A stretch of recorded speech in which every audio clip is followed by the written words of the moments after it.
This is History Channel. The Atlanta Campaign was the military operation that took place in North Georgia during the spring and summer of 1864. William T. Sherman led the Union Army to Atlanta. At this point in the war, the South is losing. Confederate General Robert E. Lee's army in Virginia had to defend its capital, Richmond, and keep Union General Ulysses S. Grant's army away. Their win by not losing strategy involved a lot of waiting and holding on.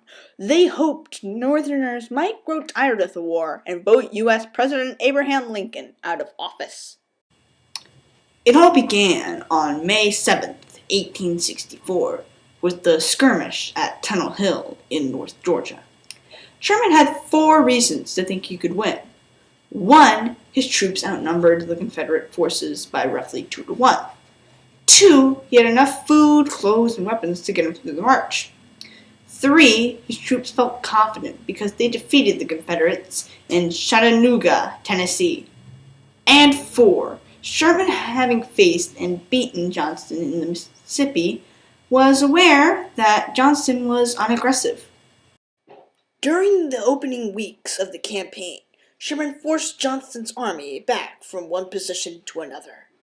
Johnston had 10 battles with Sherman from May 7th to July 5th. After Johnston had been pushed back nearly to Atlanta in late July, Confederate President Jefferson Davis feared that Atlanta would go down without a fight.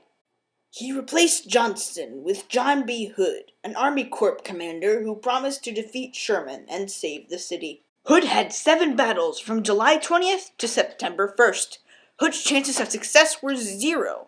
When he took command, Sherman's forces were only 5 miles from Atlanta. Sherman's strength stood at 80,000 to Hood's 50,000. That's 30,000 more men than Hood. Outnumbered and having no strategic options, Hood didn't give up. He launched 3 assaults around Atlanta between July 20th and July 28th, but failed each time. Sherman spent the next month bombarding the city and taking out the 3 railroads that supplied Hood's army. Hood had to evacuate.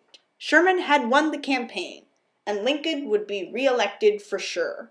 The Confederacy was doomed.